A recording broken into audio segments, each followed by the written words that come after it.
Bonjour à tous. Merci beaucoup d'être présents pour cet atelier qu'on a intitulé Foncier et ville productive, une incompatibilité. Ville productive, mais on pourra aussi aller sur les territoires, dans les villes moyennes, aller voir les questions de foncier. Je précise ça pour différentes personnes qui nous regardent à distance et qui ont déjà posé la question en ligne. J'ai le plaisir d'animer cet atelier qu'on va essayer de rendre un peu interactif. N'hésitez pas à lever la main si vous avez des questions pour nos intervenants. J'ai le plaisir d'accueillir. Je vais commencer par Magali Casté, qui est consultante chez Common et ex-pilote du programme Cycle-Terre à Grand Paris d'Aménagement. François Simon, qui est prescripteur pour Hoffmann Green, qui fabrique du ciment décarboné. Paulette Duhart, qui est maîtresse de conférence à l'Université de Grenoble. Thierry Petit, qui est économiste à l'Institut Paris Région. Achille Bourdon, qui est cofondateur de l'agence Civile Architecture. Et enfin, Philippe Rocrin, qui est chargé d'études en économie territoriale à l'agence d'urbanisme de la région nantaise. Dans un premier temps, je vous propose qu'on pose un peu les questions de cadrage autour de la thématique du foncier. On a finalement abordé en filigrane tout au long de cette journée, mais cet après-midi, on vous propose d'aller un petit peu plus en profondeur. Je vais me tourner tout d'abord vers Thierry Petit pour nous parler un peu des besoins et de la demande des industriels en Île-de-France. Merci de me donner la parole.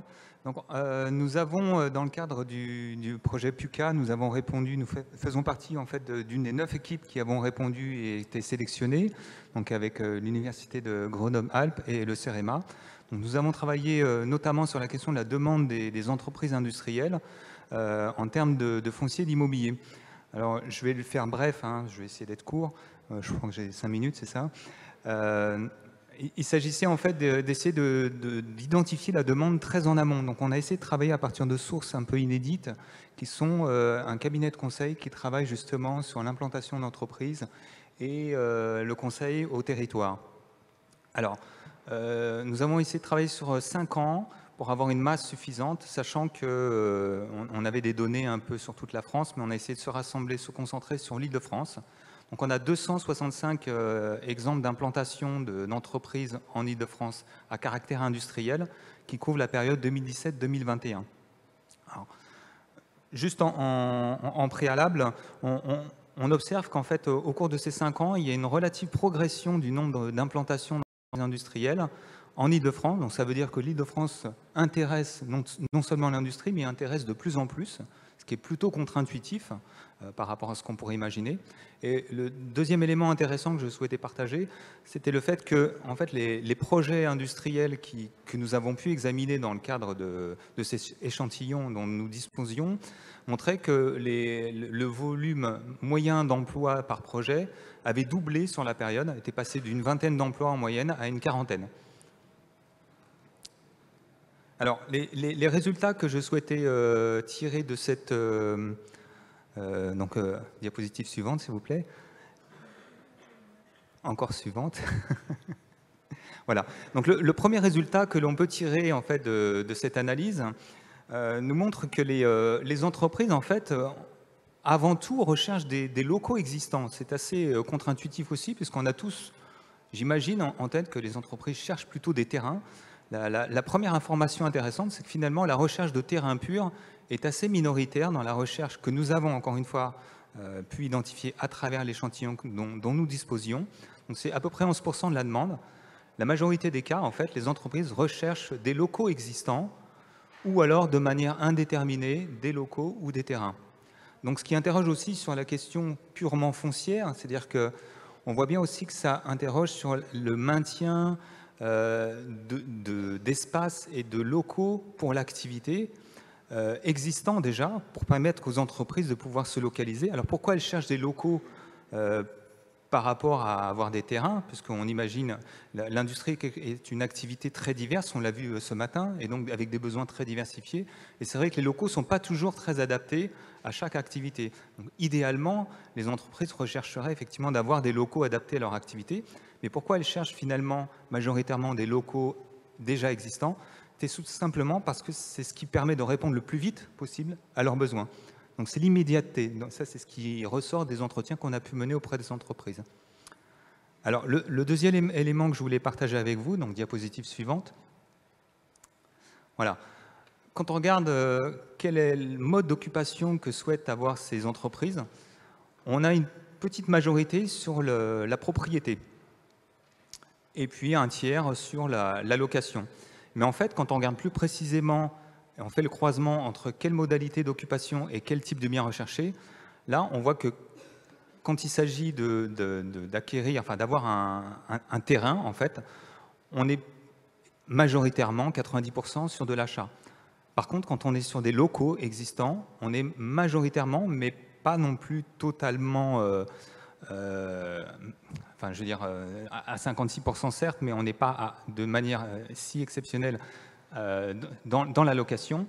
Et je ne l'ai pas mis ici, mais quand une entreprise recherche un terrain ou du foncier, en fait, à 75%, elle cherche à acheter.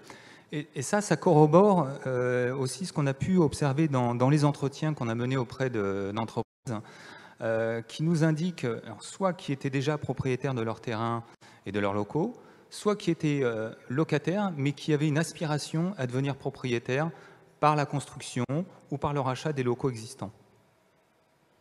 Alors, autre enseignement de l'analyse que nous avons pu mener, donc diapositive suivante. Quand on regarde qu'est-ce qui déclenche finalement le besoin de s'installer sur un site.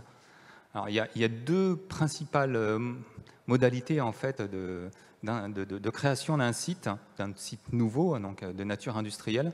Ça représente 80% en fait des besoins exprimés par les entreprises toujours dans cet échantillon-là.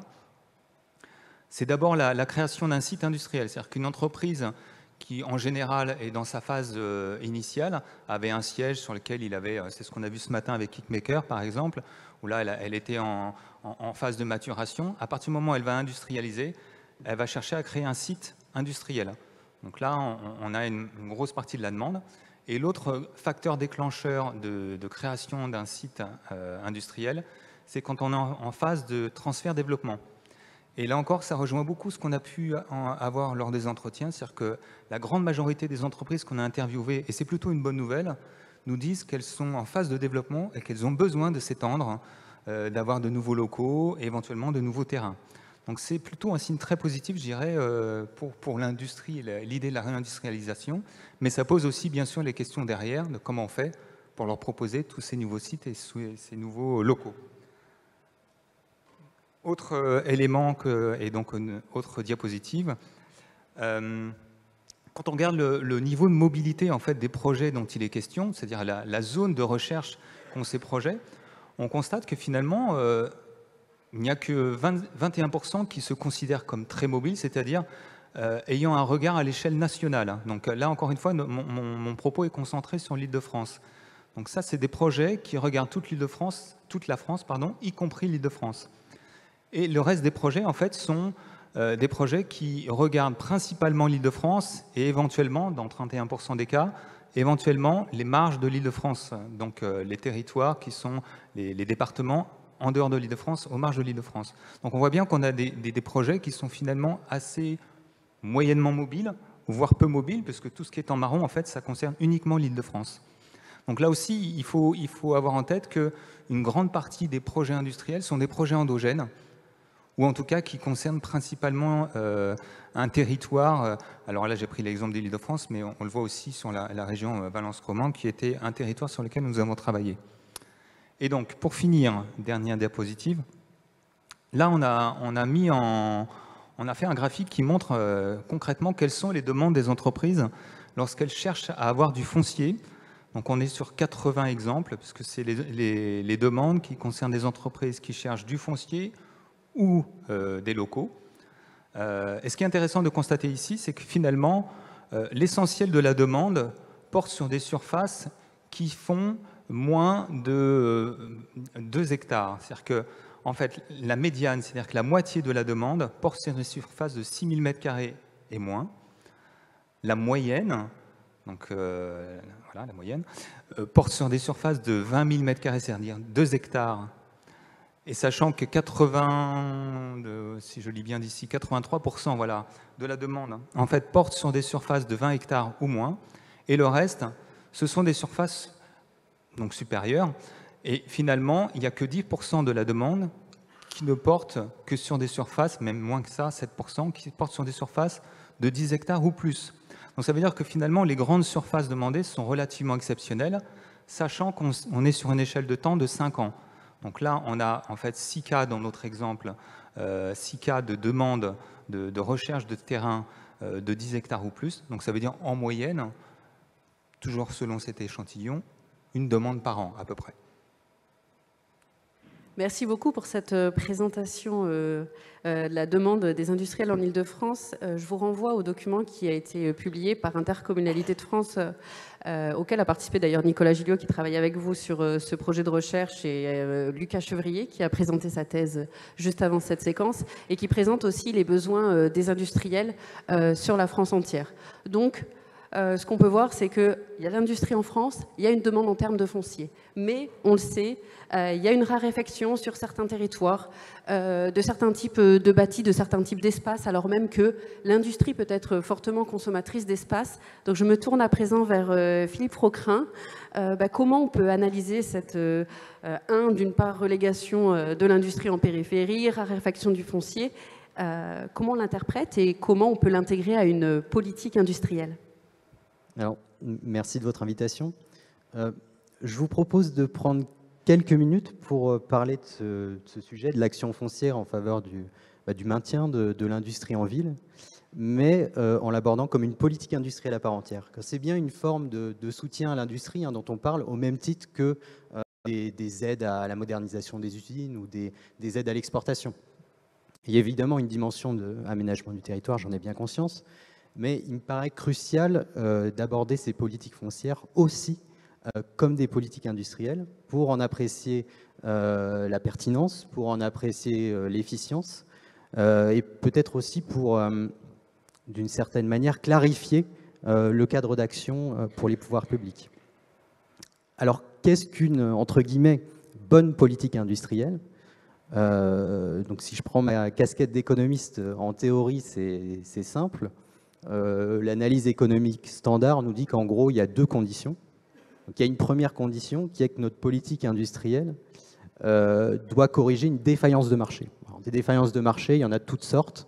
Ce sont notamment des externalités qui font par exemple que les entreprises n'investissent pas suffisamment en R&D, qu'elles polluent trop, qu'elles ne diversifient pas assez leurs importations, leurs approvisionnements, avec des risques de rupture d'approvisionnement pour l'ensemble d'une filière, pour prendre un exemple qui nous a préoccupés dans les dernières années. Donc là, je dirais que c'est la condition de pertinence de la politique industrielle. Il y a plein de bonnes raisons de vouloir soutenir l'industrie, je vais être très clair sur ce point. La deuxième condition, c'est une condition d'efficience. Pour le dire vite, la politique industrielle ne doit pas être plus coûteuse que la défaillance de marché à laquelle elle cherche à remédier. Donc en théorie, on a deux conditions, c'est assez simple. En pratique, c'est très compliqué à évaluer, même après coup. Alors on a des travaux de recherche tout de même qui se sont menés, qui se sont penchés sur la question dans le cadre d'évaluation de politiques de soutien à la compétitivité coût ou d'évaluation de politiques d'aide à l'innovation. Si j'en reviens maintenant au sujet qui nous intéresse, on a donc des politiques foncières qui visent à sanctuariser ou à libérer du foncier pour les activités industrielles dans le tissu urbain dense, parce que ce sont souvent quand même les métropoles qui s'emparent de cette problématique, avec pour objectif de contrer un effet d'éviction, un effet d'éloignement, un effet de périurbanisation des activités industrielles. Donc très bien, mais en fait, l'idée que ce phénomène d'éviction serait générateur d'externalités négatives sur le plan économique ou sur le plan environnemental très importantes qu'il conviendrait de corriger, cette idée est loin d'être totalement évidente. Alors je m'explique, hein, et ça ne signifie pas que les politiques qui sont mises en place soient néfastes, pas du tout. Mais par exemple, à ma connaissance, on n'a pas d'études qui établissent un lien de cause à effet entre ce mécanisme, ce phénomène de desserrement de l'industrie et le phénomène macro qu'on observe de désindustrialisation. Je ne dis pas que ce n'est pas le cas, hein, mais ça n'a pas été formellement, ça n'a pas été démontré. Sur l'objectif parfois avancé qui est d'atteindre une forme d'autonomie ou d'autosuffisance au niveau des territoires, ça me semble hors d'atteinte. On n'y arrive déjà pas au niveau national, voire même au niveau européen. Même l'argument environnemental peut interroger. Sur le rapprochement des producteurs et des consommateurs, en théorie, c'est tout à fait désirable, absolument. En pratique, ce qui caractérise quand même beaucoup d'industries, c'est le fait que les clients soient très dispersés. Sur le territoire national, à l'international. Ça, d'ailleurs, on le mesure très bien. C'est un fait statistique qu'on mesure. Sur même le rapprochement sur la question des trajets domicile-travail, certes, l'empreinte carbone va dépendre de la distance parcourue, mais elle dépend aussi, et peut-être surtout, du mode de déplacement. Donc on peut très bien avoir des activités concentrées à un endroit et des logements concentrés à un endroit, si elles sont reliées à un système de transport en commun efficace, ce n'est pas nécessairement problématique. Peut-être un autre exemple sur l'effet multiplicateur dont on parle souvent, l'effet d'entraînement de l'industrie sur le reste des activités. C'est tout à fait le cas, tout à fait vérifié. Simplement, on n'a pas non plus d'études qui suggéraient que cet effet d'entraînement soit plus fort dans un territoire dense que dans un territoire qui ne l'est pas. Donc, il me semble qu'on aimerait avoir davantage de travaux de recherche sur ces questions pour y voir plus clair et pour peut-être clarifier, mieux orienter l'action publique. Justement, j'imagine et j'attends de découvrir l'ensemble des réponses qu'on aura sans doute très éclairantes dans cet appel à projet qui a été lancé par le PUCA et la Fabrique de l'Industrie.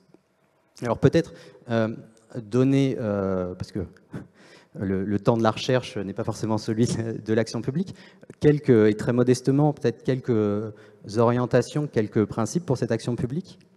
À mon sens, l'action foncière, hein, à mon sens, ces stratégies de mobilisation de ressources foncières en faveur de l'industrie en ville doivent avoir trois caractéristiques, trois critères minimaux. Être clair, être ciblé et être coordonné. Alors, être clair, c'est-à-dire formalisé, c'est-à-dire précise dans leurs intentions, fondé sur un diagnostic économique. Il y a dans de métropole, par exemple, à formaliser une stratégie foncière et immobilière pour les activités productives. Ça me semble aller dans le bon sens. Ciblé et donc adapté à chaque territoire. Et là, il me semble que la priorité doit être de jouer sur ces points forts. Cibler prioritairement les filières d'excellence qui sont déjà présentes sur les territoires. Donc là, c'est l'idée de soutenir l'industrie là où elle est déjà, que ce soit en ville ou ailleurs. Ensuite, évidemment, il y a un intérêt à mener des politiques visant à favoriser l'implantation d'activités industrielles dans le tissu urbain, mais sans doute des activités qui s'insèrent un peu, je dirais, naturellement assez bien dans le tissu urbain, peut-être des industries de niche, de petites séries, qui se prêtent à la verticalité, qui nécessitent d'être dans un écosystème d'innovation, avec beaucoup de centres de recherche, avec de la main-d'œuvre très qualifiée. Donc ça, c'est le deuxième point. Troisième point, donc des politiques coordonnées. Ça a été dit hein, dans les tables rondes précédentes. Il faut que les territoires se coordonnent davantage pour trouver des solutions foncières au maximum de projets. Et là, je rejoindrai ce qui a été évoqué par Louis Gallois, c'est-à-dire que dans un scénario de réindustrialisation, il me semble que les villes moyennes, en tout cas certaines villes moyennes et certaines petites villes qui disposent d'aménités, qui ont peut-être des marges de manœuvre plus importantes en termes de foncier, ont tout à fait une carte à jouer dans cette stratégie. Donc voilà pour trois 3 pistes d'action. J'évoquerai peut-être un dernier sujet et je m'arrêterai là, qui a été abordé mais qui me semble absolument déterminant, dans une optique de moyen long terme, je dirais, qui est celui de l'optimisation, de la modernisation, de la requalification des zones d'activité économique. Et là, c'est un sujet qui me semble à la fois fondamental dans un objectif de sobriété foncière, mais aussi de redynamisation de l'industrie. Et là, pour le coup, les agences d'urbanisme, enfin en tout cas, nous, à l'agence d'urbanisme de la région nantaise, on est tout à fait impliqués sur le sujet, que ce soit avec des outils d'observation pour comprendre un peu les caractéristiques de cette zone, identifier des gisements fonciers dans un contexte quasiment de pénurie foncière dans certaines zones, et également accompagner les collectivités pour permettre de travailler sur ce qui a été mentionné, sur la qualité esthétique, la qualité architecturale de ces zones, sur leur accessibilité, sur la question de leur adaptation au changement climatique. Donc voilà, nous sommes mobilisés maintenant, et je pense encore pendant pas mal d'années sur ces sujets. Merci. Merci beaucoup. Vous venez d'évoquer insertion dans le tissu urbain, vous venez d'évoquer la question de la qualité de l'architecture. Je me tourne donc naturellement vers Achille Bourdon. Donc, votre agence travaille beaucoup en milieu urbain et sur d'anciens sites industriels. Ma question sera la suivante. Comment, du coup, de par votre métier, et comment votre agence participe finalement à intégrer certaines activités productives. Philippe Froquin vient de le dire, on ne peut pas faire revenir toutes les activités industrielles dans les centres-villes, mais comment on peut participer à réintégrer certains types d'activités productives, et finalement comment participer aussi à quelque chose qui n'a pas beaucoup été évoqué dans la journée, mais sur finalement l'acceptabilité de l'industrie quand on vit dans un environnement, que ce soit d'ailleurs urbain ou rural, on a cette industrie qui est présente dans le paysage. Donc comment votre action et votre fonction font que on arrive plus ou moins à accepter un petit peu mieux d'avoir ces activités-là dans notre paysage, et à redonner finalement une image positive de l'industrie.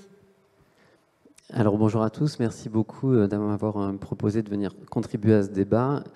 On est, nous, architectes à l'atelier civil, arrivés dans la question de la ville productive par un biais un peu particulier, en analysant le périurbain et en constatant que le périurbain avait historiquement abrité des fonctions qui étaient sujettes à un desserrement récurrent, et donc un territoire qui était un territoire d'avenir, étant entendu qu'il fallait arrêter d'urbaniser et de faire grossir l'aire urbaine en permanence, mais plutôt de l'intensifier, mais tout en gardant les fonctions servantes qu'il abritait, et notamment les fonctions économiques à caractère productif.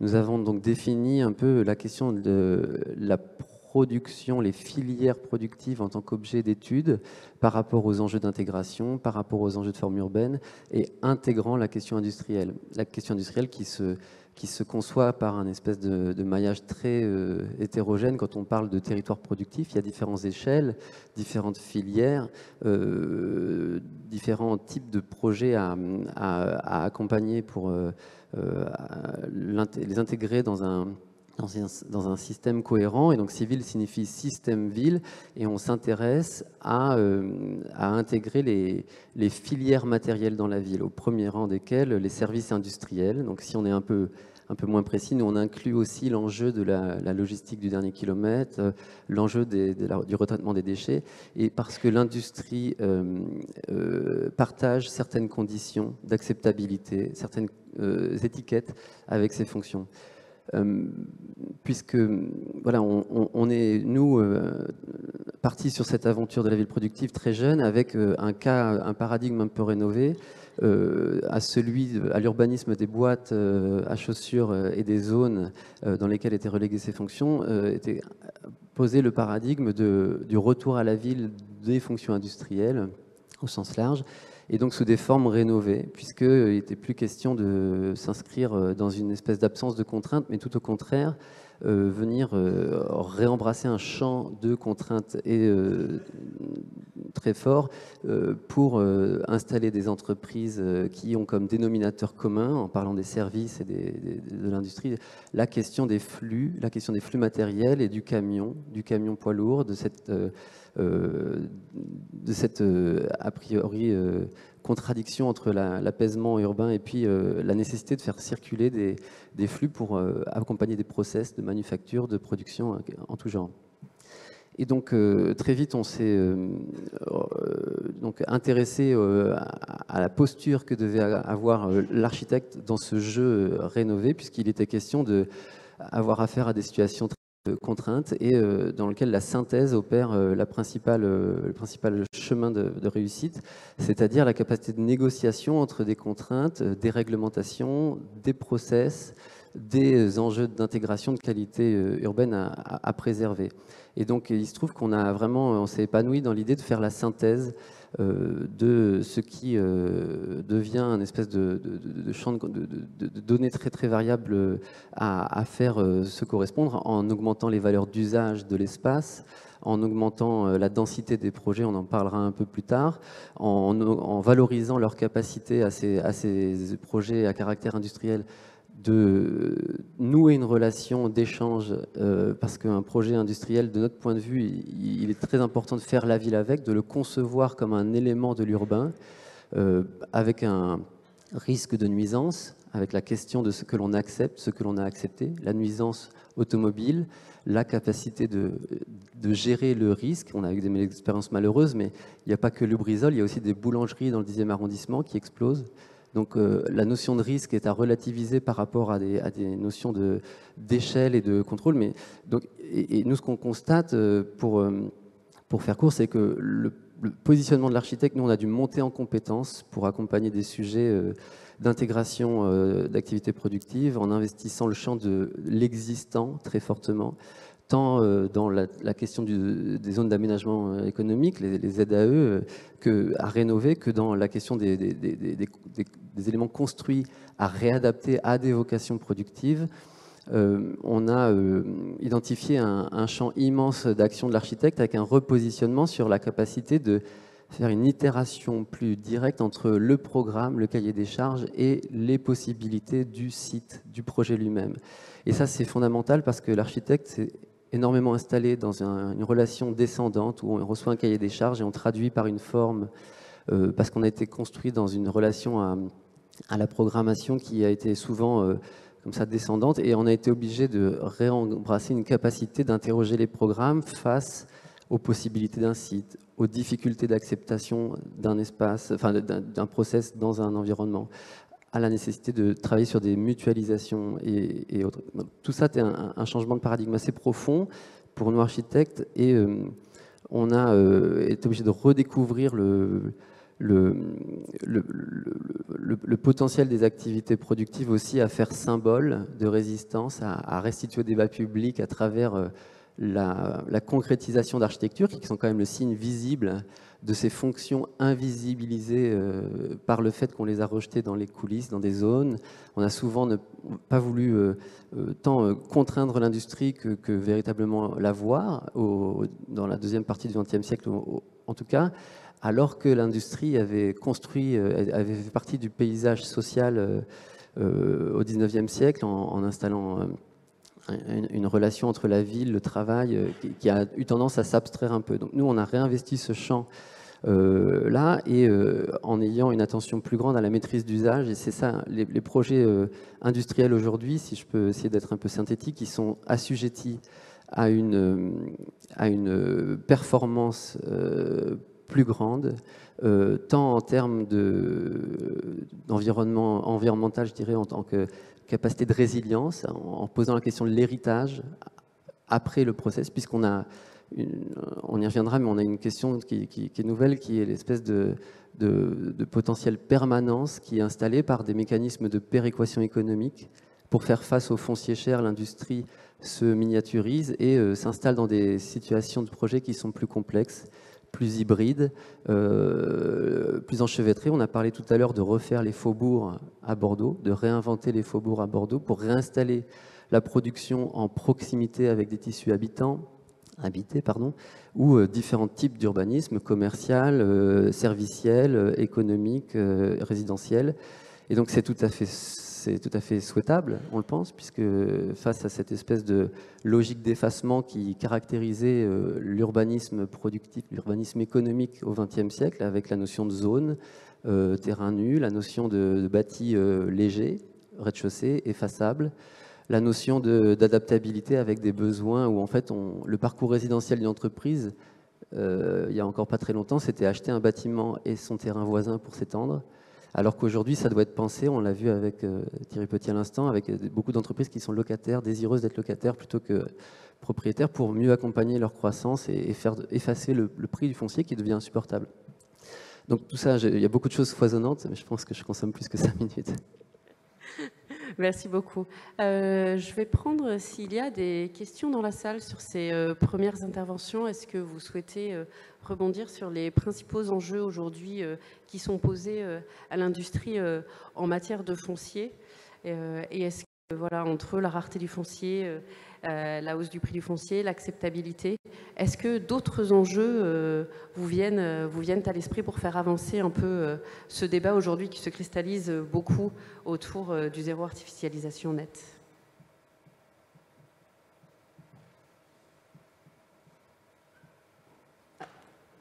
Oui, le micro arrive.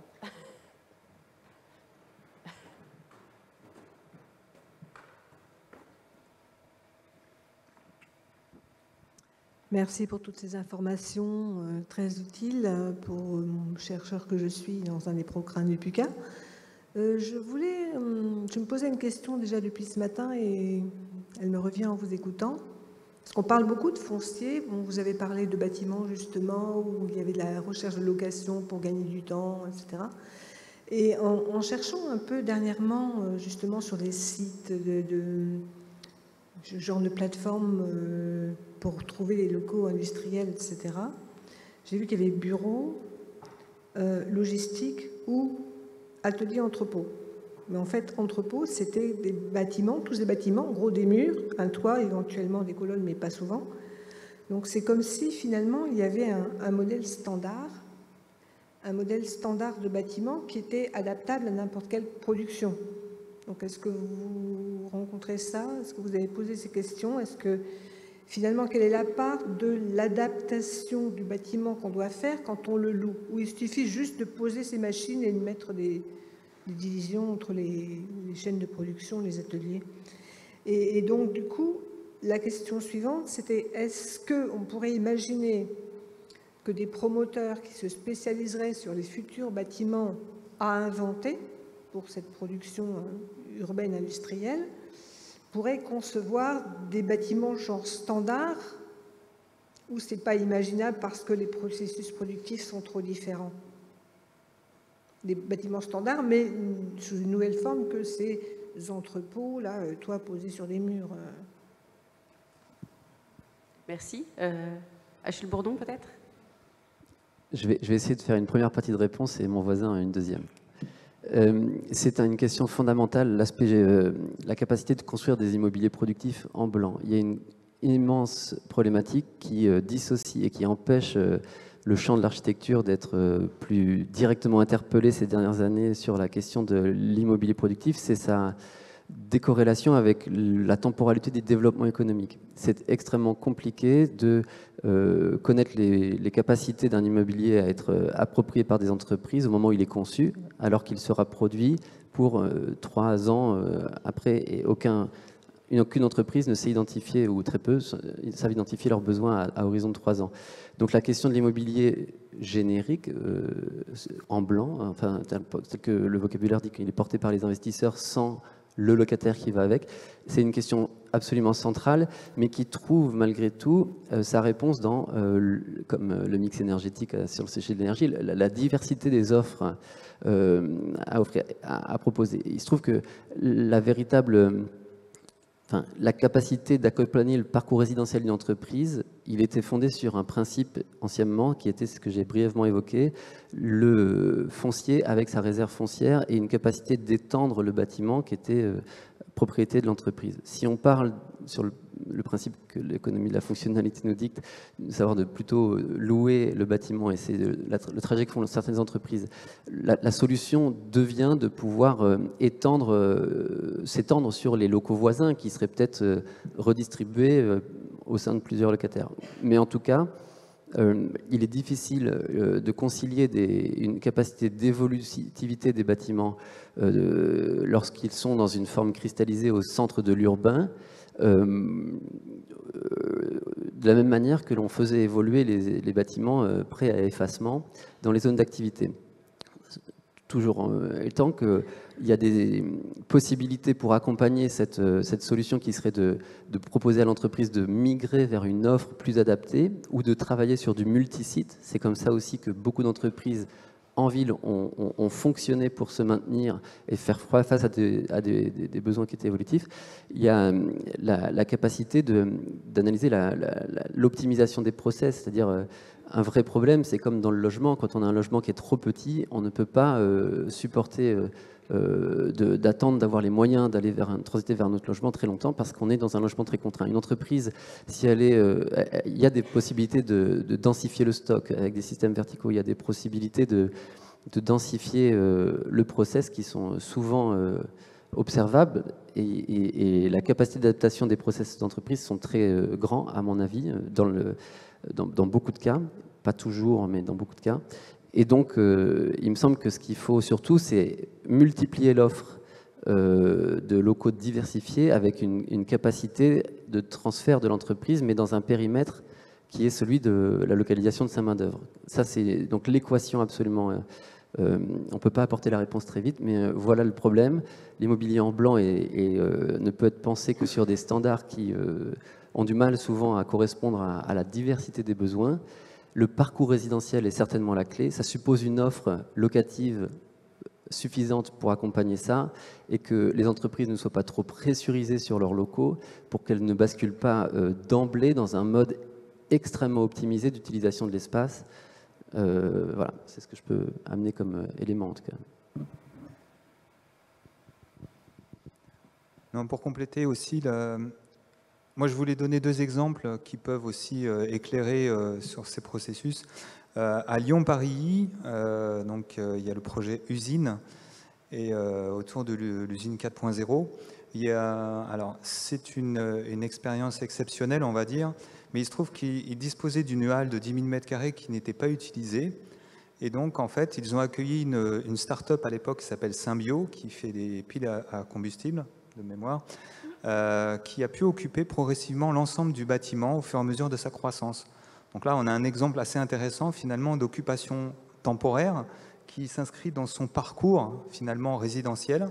Et cette usine a eu l'opportunité d'occuper progressivement l'ensemble du bâtiment au fur et à mesure de sa croissance, le temps de construire son usine définitive sur l'agglomération lyonnaise. Donc ça peut être aussi une autre option. Alors je sais bien que c'est pas évident parce que ça veut dire des coûts de portage, etc.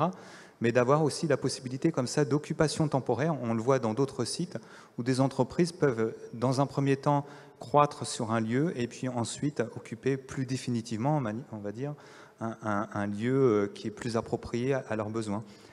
Une autre réponse, alors qui n'est pas de l'immobilier en blanc, mais c'est un constructeur, architecte qui s'appelle Alcei, qui a été mentionné d'ailleurs ce matin, qui développe un concept d'usine modulaire.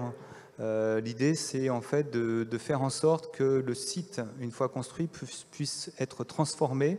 Alors, j'avoue que ce n'était pas très clair pour moi si c'est en cours d'utilisation ou après l'utilisation industrielle, mais en tout cas l'idée c'est qu'on a un bâtiment qui peut être plus facilement transformé au gré des usages. Donc là c'est l'idée de la durabilité du bâtiment. Donc on répond aussi à la question finalement du besoin spécifique de l'industriel face à un produit immobilier qui peut du coup être mieux adapté à ses besoins. Merci beaucoup. On va rester sur cette thématique. Oui. Il y a une très belle référence aussi, c'est l'usine Herman Carden à Watt, en Angleterre, dans les années 70, qui avait été conçue comme un bâtiment modulaire, complètement modulable, tel que la marque Herman Carden fabrique ses fournitures, enfin ses meubles, complètement ajustable, et c'est une expérience qui était tout à fait vertueuse. L'usine a été étendue, remodulée plusieurs fois, et elle a été détruite finalement, mais ça reste des urbanismes, enfin des formes urbaines qui sont nécessairement horizontales. Merci beaucoup. On va rester sur cette question de conception des bâtiments. Je me tourne vers vous, Magali Casté. Je vous invite à prendre le micro. Du coup, face à ces enjeux qui viennent d'être détaillés, quelle solution est-il possible de proposer pour construire ces nouveaux bâtiments et qui soient capables d'accueillir des activités productives? Bonjour, donc moi je vais parler exclusivement du projet que j'ai piloté, qui était un projet d'implantation industrielle à Sevran, donc en région parisienne, pour produire des matériaux de construction à partir de terre excavée. Donc c'est un projet qui a été initié grâce à l'Europe.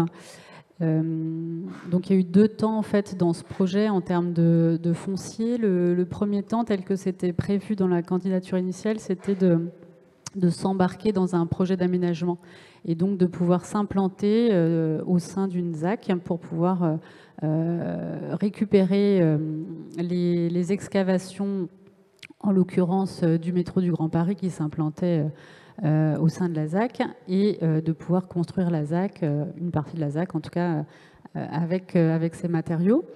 Ce qui signifiait une implantation temporaire, parce que l'endroit qui était ciblé au départ était arrivé en dernière phase de la zone d'aménagement et devait être du logement.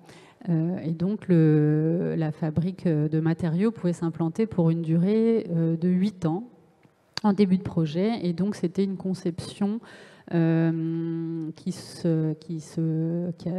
été fait pour être démontable.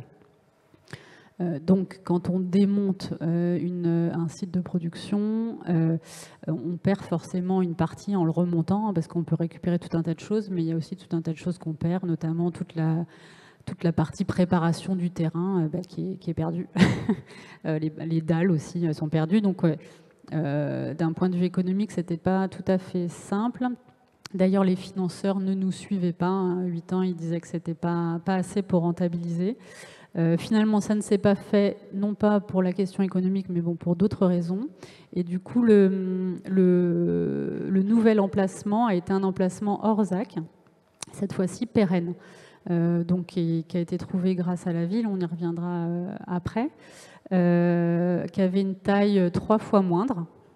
Donc on a dû reprendre tous les aspects du permis de construire en un été pour pouvoir refaire un site qui passait de 10 000 m² à 2 600 m².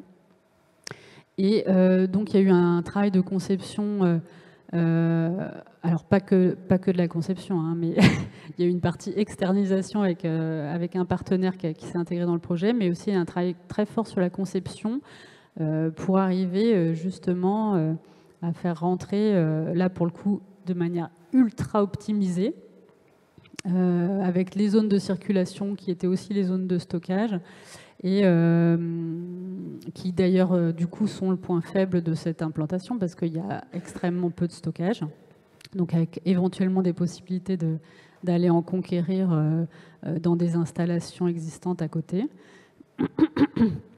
En tout cas, la conception de ce site, donc qui a été une construction neuve, a permis d'intégrer des dispositifs qui permettaient à la production d'être très peu consommatrice en énergie. Donc avec notamment une partie de récupération d'eau de pluie qui rentre dans le process, donc avec une cuve enterrée qui récupère l'eau des toits, les toits qui ont été construits comme les usines d'avant, là, pour avoir un maximum de surface en contact avec la pluie. Un toit qui a aussi été construit avec une surface transparente et un sol noir pour pouvoir chauffer de l'air, ce qui permet gratuitement, et donc avec un système de ventilation, d'amener cet air chaud pour faire sécher plus rapidement les productions en terre crue, parce que vous ne le savez peut-être pas, mais une fois qu'on a produit un matériau en terre crue, en séchage pur et naturel, il faut attendre à peu près 1 mois mois avant de pouvoir l'utiliser pour qu'il gagne ses caractéristiques mécaniques finales. Donc là, avec cette circulation d'air, cet été, c'était quelques jours de séchage, et puis en régime normal, c'est à peu près 2 semaines, donc c'est un gain très important de temps de séchage. Et qu'est-ce que je peux dire d'autre sur l'implantation?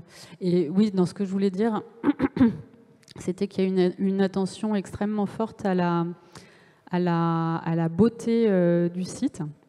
Donc, on était dans un budget extrêmement contraint. Donc, on ne peut pas dire qu'on a tout mis dans les beaux matériaux et l'aspect visuel parce qu'on avait plein de sous. C'était pas du tout ça. On était dans un budget extrêmement contraint, mais vraiment l'idée, c'était de se dire comment on fait une image vraiment positive et qui donne envie de ce site de production, parce que le site de production est tout petit, avec une capacité petite qui correspond à un marché en naissance et qui est en train de naître. Et donc l'idée, c'était de se dire, dès qu'on arriverait à des volumes supérieurs, de pouvoir créer d'autres sites. Donc on est vraiment dans une logique d'être sur un marché local. Donc nous, dans nos fiches de déclaration environnementale, on a dit que notre approvisionnement de terre, il était inférieur à 40, enfin même 20 km, et que notre zone de clients, c'est dans un périmètre de 40 km. Donc c'est, enfin, en Ile-de-France, c'est local, mais néanmoins, ça fait quand même beaucoup de monde. Et que donc, dès qu'on était à saturation de la capacité de la fabrique, l'idée, c'était de pouvoir, puis même sans attendre cette saturation, c'était de pouvoir en créer plein sur des bassins qui avaient besoin de matériaux pour leur construction. Et donc aujourd'hui, vous pourrez juger de vous-même, hein, mais je pense que c'est un bâtiment qui est vraiment très beau, en bois, complètement, ça rejoint ce que disait Monsieur Bourdon, hyper ouvert sur la ville. L'idée, c'était que les gens puissent voir ce qui s'y passe. Très transparent, c'est dans une zone un peu arborée, une zone d'activité. Derrière, là, il y a les arbres en transparence. On voit les arbres quand on est dans la fabrique et en structure bois. C'est vraiment hyper beau, avec évidemment des murs en terre crue pour faire la promotion du produit aussi. Et puis avec des coursives qui permettent d'avoir des vues. Voilà, donc c'était aussi une volonté, enfin la collectivité a été aussi très contente de cette proposition architecturale, parce qu'on était dans une zone d'activité qu'ils jugeaient être un peu en déclin, avec des activités qui venaient s'y insérer, qui n'étaient pas forcément des activités économiques. Et donc ça participait à la montée en gamme et à l'image positive aussi de la zone. Merci beaucoup. On va rester sur cette question des nouveaux matériaux. Je vais passer la parole à François Simon, donc prescripteur pour Hoffmann Green. Écoutez, bonjour à tous. Merci pour l'invitation aujourd'hui.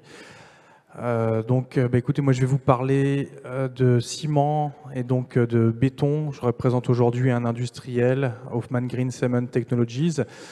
Et pour comprendre aussi la notion de foncier nous concernant, il faut que je vous explique un petit peu ce que l'on fait. Donc le béton, on est sur le matériau le plus consommé au monde juste après l'eau. Ça, il faut le savoir, et un matériau qui a plus de 200 ans d'histoire. Donc un matériau qu'on connaît bien, auquel on a reconnu beaucoup de qualités, notamment sa durabilité. Et donc c'est un matériau qui a connu très très peu de changements. Et aujourd'hui, dans un contexte environnemental RE 2020, on lui reconnaît également un pendant, à savoir ses émissions de CO2 qui le rendent de plus en plus difficilement utilisable en l'état.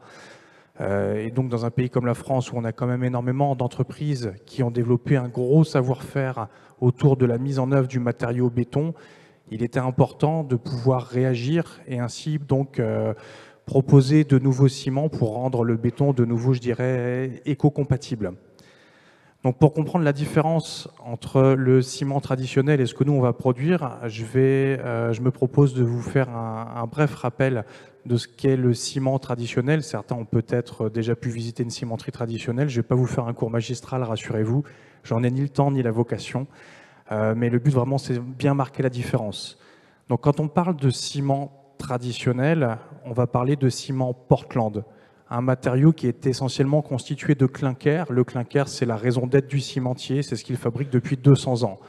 Pour produire ce clinker, les cimentiers vont déjà les puiser dans les ressources naturelles avec l'extraction de roches, argile, calcaire, qu'ils vont ensuite acheminer jusque dans leur cimenterie pour les concasser, les broyer, mais surtout les cuire dans des fours très haute température. Vous êtes sur des fours à 1450 degrés qui tournent H24 toute l'année.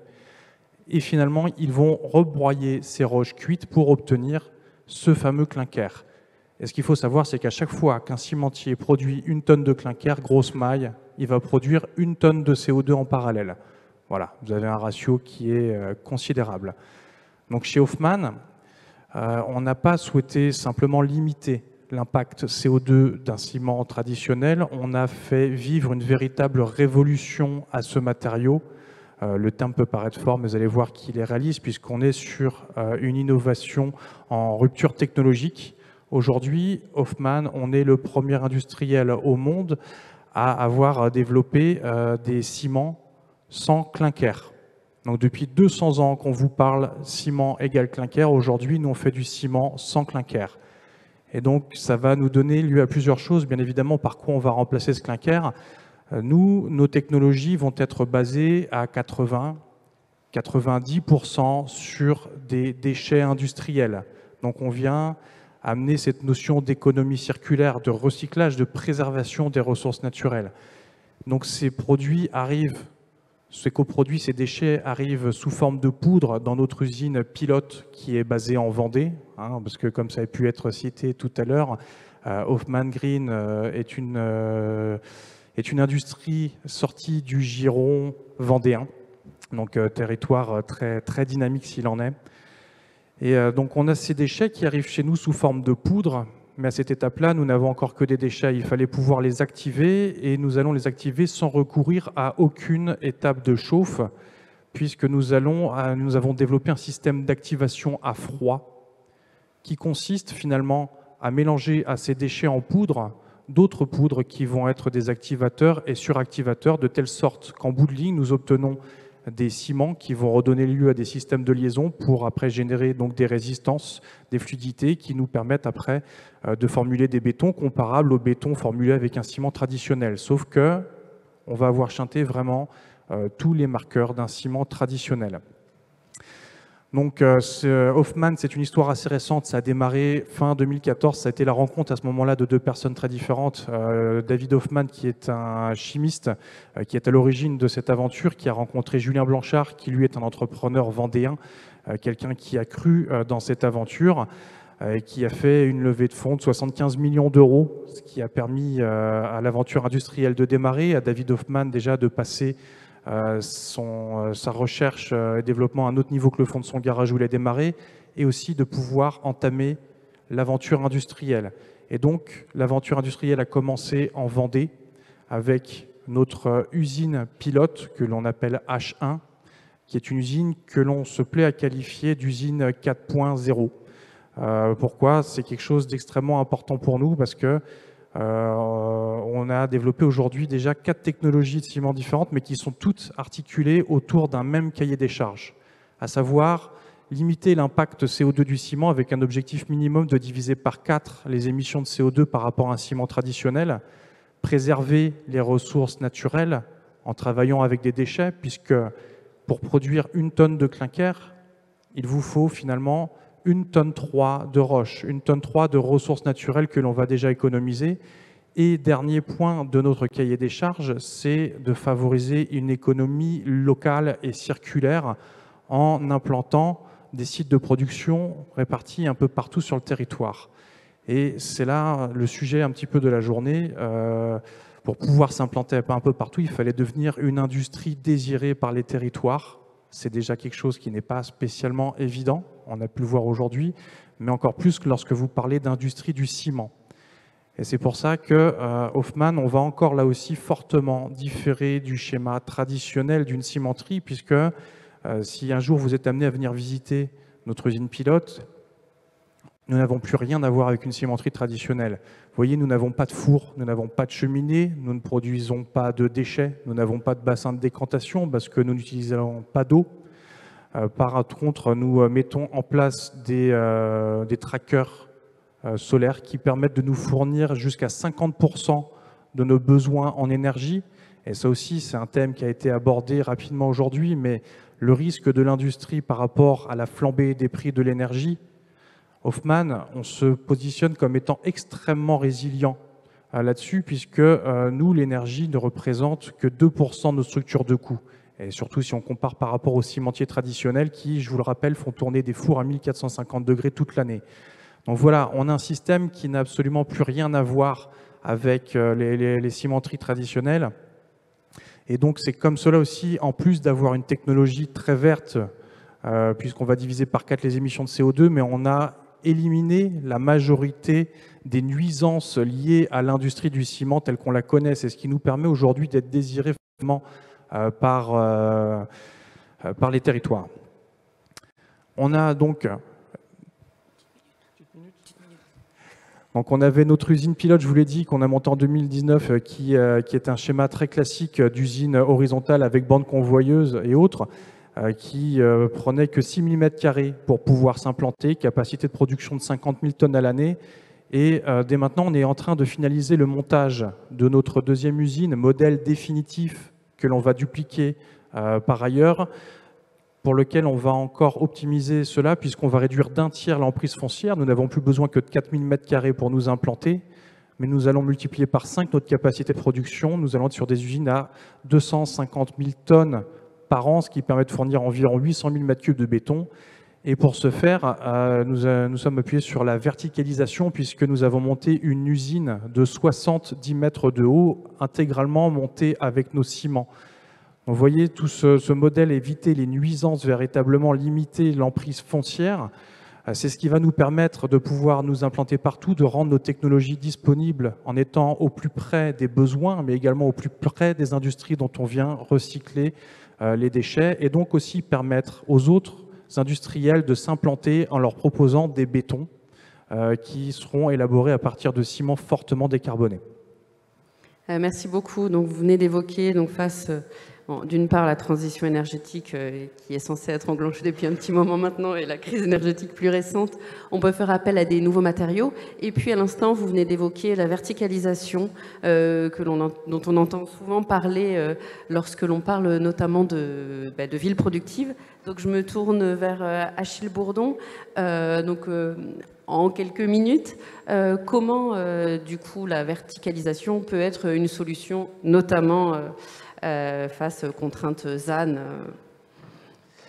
Alors oui, rapidement, c'est vrai que nous, j'ai évoqué, à notre avis, un espèce de nouveau paradigme où nous, on a observé le desserrement comme un phénomène a priori négatif, mais parce qu'il y avait des contreparties qui étaient d'ordre économique, social, environnemental, qu'on a établi comme un canevas qui nous a guidés à pousser pour relocaliser ou maintenir des activités productives. On s'est aussi adossé à des constats de la CCI sur des déficits de production de mètres carrés. Bref, on s'est dit il y a un problème.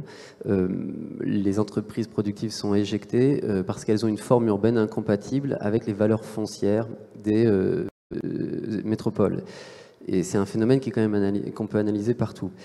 De fait, on s'est interrogé sur la capacité d'abord, on a constaté en analysant un peu de loin qu'il y avait eu une boucle dans l'histoire, que ces phénomènes, ils étaient récurrents, liés à la banlieue à l'origine, et puis au fait que, notamment en prenant l'exemple de Paris, on s'est rendu compte qu'il y avait, dans les années 80, au moment où on a muté les grandes emprises industrielles du centre de Paris, déjà eu le débat de cette éviction massive des activités économiques du centre de la capitale. Et c'est quelque chose qui se répète de manière très forte aujourd'hui, sans qu'il y ait forcément beaucoup de débats, je pense, à l'échelle de ces enjeux-là, avec notamment le Grand Paris Express, qui repart sur du foncier économique pour organiser des nouveaux quartiers, et également les Jeux Olympiques qui viennent s'installer sur des fonciers mutés économiques et qui viennent mettre une pression sur les activités économiques qui accélèrent ce desserrement. Alors, les zones d'activité de Marne-la-Vallée, de Melun-Sénart reçoivent des candidatures et des entreprises qui sont abîmées par ces rapports avec le centre qui les éjecte.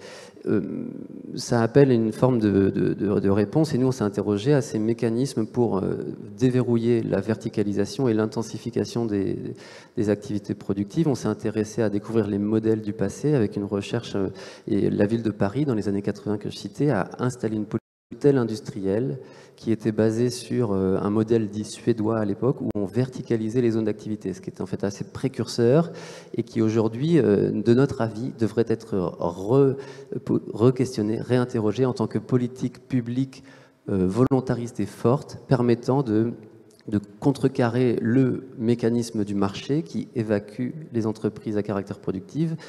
Et ces verticalisations, elles ont comme ressort, de notre avis, parce qu'elles ont été opposées par les opérateurs avec lesquels on travaille comme des lubies, comme des contradictions avec les désirs et les possibilités des entreprises qui adosseraient son activité économique à un monte charge dont il serait tributaire, qui payerait des rampes pour monter dans les étages. On a donc travaillé et découvert qu'à travers l'analyse de ces modèles d'hôtels industriels qui sont de valeur, parce qu'ils sont des précédents et ils ont une expérience plutôt positive de la verticalisation. Aujourd'hui, ils accueillent des entreprises, tout un faisceau d'entreprises qui ont été aussi caractérisées tout à l'heure. J'entendais à propos de cette classification Anna Scutari qui disait analyser la qualité des entreprises qu'il est nécessaire de maintenir en ville, celles qui sont de caractère serviciel mais aussi intermédiaire, qui ne se dirigent pas nécessairement vers les zones d'activité économique, qui sont un modèle quand même à réinventer puisqu'ils n'attirent plus les salariés, qui sont tributaires, qui sont la valeur principale des entreprises. Donc bref, je ne m'étends pas trop, mais la verticalisation de notre point de vue, elle est possible et nécessaire en fait. Pas tant est-ce qu'elle a une équation économique valable, est-ce qu'elle est d'actualité, elle est de notre avis une question, peut-être elle avait fait l'objet dans les années 80 d'une démarche d'accompagnement de la péréquation économique, de l'investissement des pouvoirs publics, mais elle a proposé un immobilier qui demeure aujourd'hui, en partie, mais demeure une offre à destination des entreprises productives et la seule restante dans Paris, notamment, par exemple. Voilà, donc on pense qu'il faut réinvestir ce champ-là, évidemment, et que ça tient à assurer à ces immobiliers-là une qualité fonctionnelle intègre, parfaite, je dirais, qui, de fait, rassure sur le fait d'accepter des contraintes plus fortes pour les entreprises. Voilà. Je vais vous arrêter là. Merci beaucoup pour tous ces propos qui concernent, on va dire, la fabrique matérielle de la ville. Et je vous propose de passer peut-être à la fabrique par les acteurs de la ville. Et je me tourne à présent vers Paulette Duhart, donc, qui fait partie du même projet de recherche que Thierry Petit. Donc, vous avez étudié finalement la chaîne de valeur autour du foncier, parce que finalement, entre le propriétaire du foncier et puis l'industriel qui va l'utiliser, il y a tout un ensemble d'acteurs dont les noms ont été évoqués à plusieurs reprises, à la fois au cours de cette séquence et puis dans la journée. Je vous laisse la parole. Merci pour cette invitation. Oui, donc là, ce que je vais vous présenter, c'est un des résultats de cette recherche qu'on a menée avec les collègues lyonnais et parisiens. Et en effet, on a analysé, alors, au-delà de la chaîne de valeur, les processus de transfert du foncier et de l'immobilier, et notamment tous les processus de négociation. Les acteurs, qui sont les acteurs, les parties prenantes de ces processus de transfert, et les discussions, les échanges, les processus de négociation entre eux. Alors, je ne vais pas rentrer trop dans le détail, je vais essayer d'aller vite. Ce que montre notre recherche, c'est qu'on est à l'exception de certaines négociations qui peuvent être des négociations multilatérales, où il peut y avoir autour de la table plusieurs acteurs, d'une manière générale, on est sur des processus qui sont linéaires et en fait, on a des discussions, comme on dit dans le jargon de la négociation, qui sont des discussions bilatérales, c'est-à-dire entre deux types d'acteurs. Alors, on a un premier processus qui s'affiche là, où en fait, on n'a pas d'acteur intermédiaire. On a d'un côté un propriétaire de foncier ou d'immobilier, privé ou public, qui va discuter avec l'entreprise. Alors nous, ce qui nous a intéressé, c'était les entreprises d'activité productive, donc la petite activité manufacturière. Donc on a exclu tout ce qui était logistique. Donc on est sur des petites entreprises qui ont besoin quand même de locaux pour stocker, pour produire, mais voilà, petite taille. Et donc de l'autre côté donc, de ces échanges, il y a donc ces entreprises futures utilisatrices et qui vont donc discuter. Alors on a, je pourrais citer des exemples, mais on a par exemple à Valence-Romain-Aglo, on a une entreprise qui nous a dit nous on discute directement avec les propriétaires et quand on est quand on est en situation de développement et qu'on veut en effet s'étendre, se développer, eh ben, on ne discute pas les prix du foncier proposé par le propriétaire, on achète pour s'étendre. Si on a le temps, et si on anticipe le développement, eh ben là on prend plus de temps et on discute de la valeur du foncier. Slide suivante, s'il vous plaît. Deuxième type de processus, c'est des processus où en fait on a des acteurs intermédiaires entre les propriétaires fonciers immobiliers privés ou publics et la future entreprise utilisatrice. Et alors là, on a, je dirais, un patchwork d'acteurs, puisque tantôt on a en effet des promoteurs, commercialisateurs, mais on peut aussi avoir en plus des investisseurs. Et donc là, les processus de négociation vont être plus complexes et les moments en fait, de négociation bilatérale vont se démultiplier. Slide suivante, s'il vous plaît. Donc là, vous avez donc, au sein de ces processus avec acteurs intermédiaires, on peut avoir des situations, des configurations diversifiées. Si on prend l'exemple d'un propriétaire foncier immobilier public, par exemple, donc une collectivité locale qui a acquis du foncier après expropriation ou qui a racheté du foncier, eh ben, elle peut faire appel à des promoteurs, commercialisateurs et après des discussions avec les futures entreprises. Mais on peut aussi avoir dans cette configuration un autre acteur, acteur type investisseur, et on a eu notamment le cas, par exemple à Valence-Romain-Aglo, où il n'y a pas de société foncière. On a des grandes entreprises qui viennent du territoire lyonnais et qui viennent investir à Valence parce que c'est un territoire plus dynamique et donc qui achètent du foncier, de l'immobilier parce que c'est plus rentable, pour faire des coûts financiers, et qui, in fine, n'investissent pas pour des activités productives qui peuvent détourner, transformer ce foncier, cet immobilier, pour accueillir d'autres usages que des usages d'activités productives. Et dans ces processus-là, on peut avoir, et c'est le schéma en dessous, on peut avoir en fait des discussions au sein de ces acteurs intermédiaires entre des promoteurs, des investisseurs, des promoteurs, et donc une complexification des discussions et des échanges qui fait que, in fine, eh ben, on n'est pas sûr finalement que les entreprises d'activités productives soient véritablement les destinataires finaux de ce transfert, de ces processus de transfert. Je pense que bon, je pourrais décrire, mais comme je sais qu'on n'a pas le temps, donc je vais juste slide suivante. Donc là aussi, à nouveau, c'était pour vous montrer la complexité. de ces processus, avec à chaque fois différents acteurs qui jouent un rôle dans ces processus de transfert. Et donc, juste pour quelques éléments de conclusion, ce que l'on peut dire, c'est qu'on assiste quand même sur ces...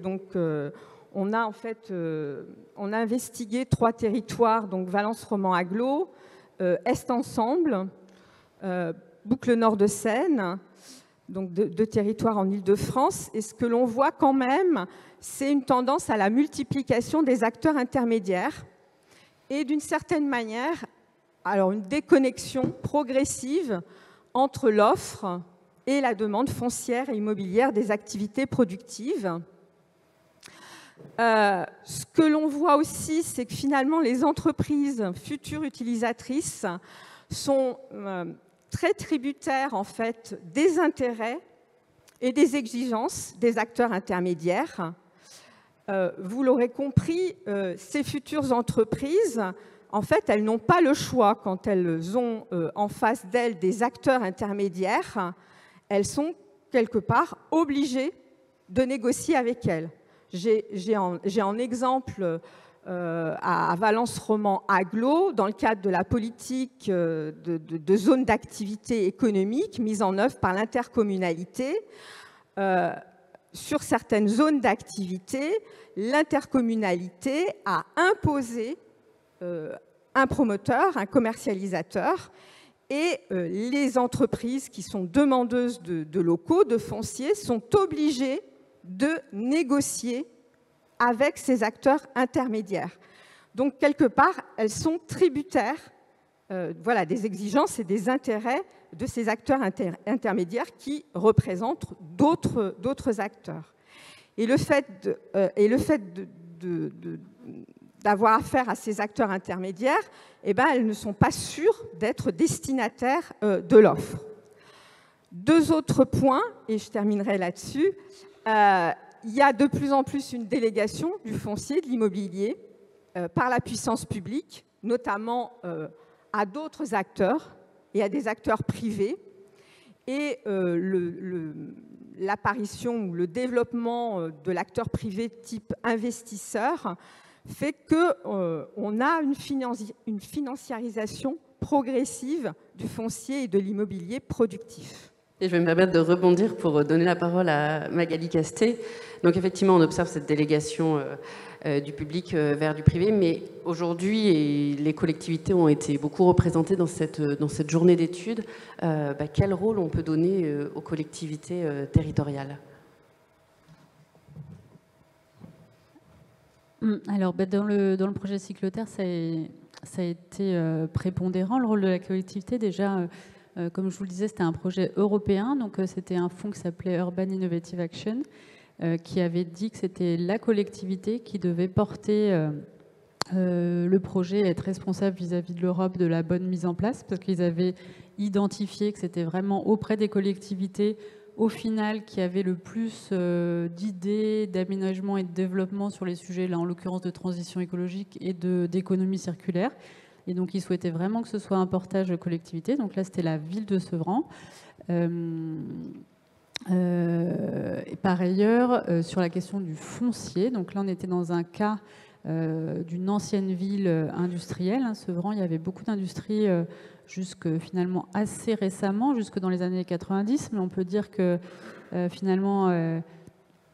elle a souffert d'une trop grande efficacité à reconvertir ses friches, parce que nous, quand on n'était plus dans notre scénario initial de pouvoir s'implanter dans la zone d'activité, qu'on a cherché à pouvoir retomber quelque part dans un délai extrêmement court, parce que comme vous le savez, les projets européens, c'est des délais très courts et on ne peut pas négocier d'extension.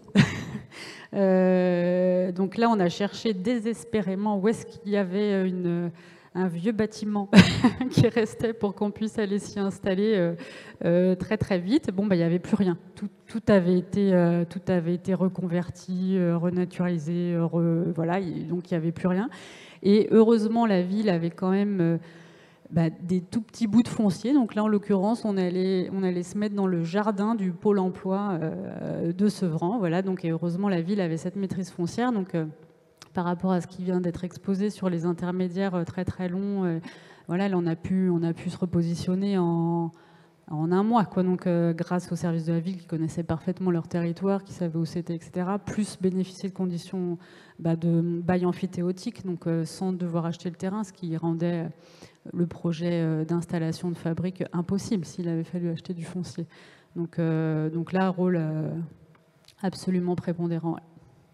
Merci beaucoup. Est-ce que parmi les personnes qui sont avec nous aujourd'hui, on a des représentants de collectivités qui voudraient nous faire part des leviers d'action qu'ils ont à leur disposition pour faire face, pour répondre aux besoins des industriels et faire face aux différentes contraintes, notamment en matière de transition énergétique ou écologique?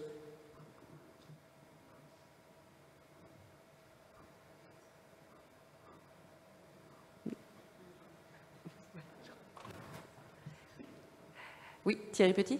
Oui, j'avais une question à Monsieur Simon. En fait, je me posais la question parce qu'en interrogeant des entreprises, on avait justement intégré à notre questionnaire la question de la verticalité. Et assez fréquemment, les entreprises disaient oui, c'est intéressant, mais pour nous, c'est pas possible. Donc on avait quand même le sentiment que globalement, c'est pas vraiment intégré par les entreprises, cette question de la verticalité, pas encore vraiment en tout cas. Et du coup, qu'est-ce qui vous a motivé, vous, à verticaliser? Et est-ce que vous en tirez des intérêts économiques? Alors, on va dire que pour Hoffmann, c'est assez particulier. La verticalisation, ça avait plusieurs intérêts. Comme je vous l'ai dit, l'usine pilote, c'était plus une usine assez traditionnelle, où on travaillait dans le longitudinal. Sachant que nous, ce que nous travaillons, vous l'avez compris, ce sont des poudres. Donc le fait de travailler sur de la verticalisation, on est parti sur un principe qui a plus de 50 ans, mais qui est reconnu comme étant le plus efficient pour la gestion de produits pulvérulents, à savoir que notre tour de 70 mètres de haut est subdivisé à l'intérieur en 19 alvéoles qui nous permettent de venir faire le stockage et de nos matières premières et de nos produits finis, et donc de travailler par là avec une énergie extrêmement verte, ne nécessitant que très peu d'entretien, à savoir le gravitaire. Donc pour nous, ça coulait sous le sens, et c'est vrai que c'est ce qui nous permet également de limiter notre emprise foncière. Donc c'est un modèle, la verticalisation, qui est extrêmement bien adapté à Hoffmann. J'entendrai que ce n'est pas forcément évident pour tout type d'industrie de se baser sur ce modèle-là. Moi, j'ai une autre question. Mais est-ce que vous avez une demande des industriels qui viennent vous voir et qui vous disent, voilà, on veut avoir un bâtiment avec votre ciment Alors là, on va plus partir sur la notion d'acceptabilité de projet. Et c'est vrai que ça avait été dit, d'avoir une entreprise, une industrie qui s'installe, quelque part sur... au niveau des riverains, ça ne fait pas toujours plaisir par les nuisances qu'on peut avoir, et beaucoup d'industriels ont besoin d'accroître l'acceptabilité de leurs projets, et par ça, on va avoir des biais comme des labels, le label E+C-, le label BRIMS, qui vont permettre après de montrer que l'industriel est finalement vertueux, et tout ce que l'industriel pourra mettre en œuvre pour afficher un aspect extrêmement vertueux lui permettra de pouvoir s'implanter plus facilement, et donc nos technologies venant limiter fortement l'impact CO2 de l'entreprise, forcément il y a un intérêt de la part des industriels concernant nos technologies. D'accord, merci. Et j'ai aussi une question pour Paulette Duhart, s'il n'y a pas de questions. Du coup, lorsque vous allez voir les différents acteurs, et si je reviens sur la question que j'ai posée, quelle place pour les collectivités? Est-ce que les collectivités ont une marge de manœuvre dans cette chaîne de valeur-là? Est-ce que, et une autre question, c'est est-ce que cette chaîne de valeur-là, elle varie d'un territoire à un autre? Je sais que vous avez comparé plusieurs territoires, si je ne me trompe pas, dans le cadre du projet Ville Productive. Est-ce que la chaîne de valeur que vous avez montrée, elle est aujourd'hui systématique sur chaque territoire, ou alors on peut avoir des chaînes de valeur un peu raccourcies? Et là, je fais le parallèle un peu avec les chaînes de valeur Made in France, les chaînes de valeur internationales. Est-ce qu'il y a moyen de raccourcir finalement cette chaîne de valeur pour éviter cette financiarisation croissante? Alors bon, je ne sais pas si je serais capable de répondre sur la question des valeurs, en tout cas sur la valeur économique, mais en tout cas sur la question de la chaîne ou du processus. Les collectivités locales, nous, ce qu'on a vu sur nos 3 territoires, c'est qu'elles ne jouent pas tout à fait le même rôle. Alors, peut-être pour caricaturer, nous, en tout cas, en comparant Valence Roman Agglo, Est Ensemble et Boucle Nord de Seine, on a l'impression que Valence Roman Agglo essaye de jouer un rôle primordial dans ce transfert par ses politiques de ZAE, par le PLUI, etc. Et qu'elle essaye en effet de peser dans ces zones d'activité, de fixer les prix du foncier, etc. Et donc qu'elle est, je dirais, un peu plus volontariste que les 2 autres territoires. D'accord, ben on attend les résultats de vos recherches. Oui, je vais prendre une question. Alors, le micro, ouais, merci. François Noisette, à l'Inspection générale de l'environnement et du développement durable. Si on parle de chaîne de valeur, les collectivités locales ont quand même un moyen pour peser sur la chaîne de valeur dans l'autre sens. Il y a aujourd'hui beaucoup d'activités industrielles dans les villes dont le terrain est classé U, donc valorisé comme du terrain à logement. Quand c'est des parcelles un peu isolées ou des petits groupes de parcelles dans le tissu urbain.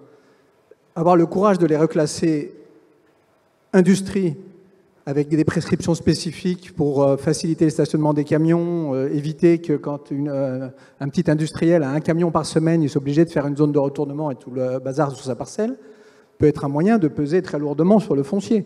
Parce que ce foncier ne vaut plus que le prix d'un terrain industriel.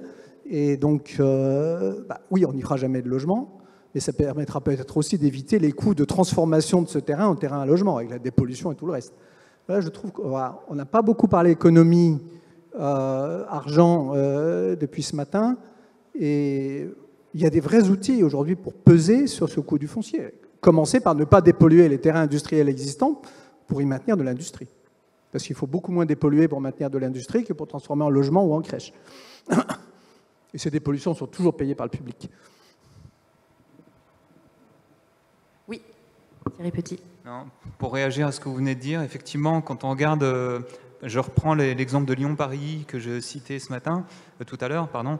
Ce qui est intéressant dans ce cas-là, c'est que c'est un site industriel donc, qui a été en partie cédé par un industriel en collaboration avec la collectivité, donc avec une négociation de long terme.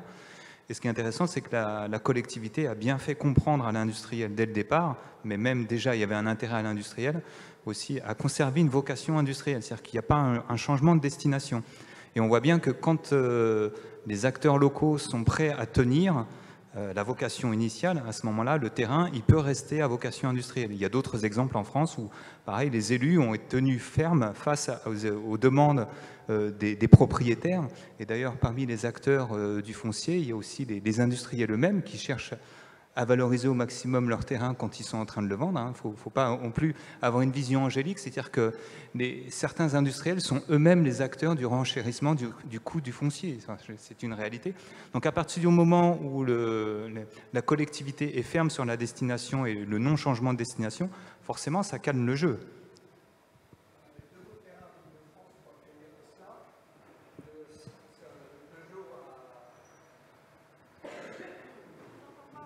À Limay ? Non, en Seine-Saint-Denis, à Sevran à côté. Et puis, on avait le terrain Renault, oui, complètement transformé en logement et en bureau. Il y avait tout ce qu'il fallait, des dessertes ferroviaires, tout ce qu'il faut pour installer Tesla. Hein, et l'alimentation électrique qui allait bien aussi. Hein.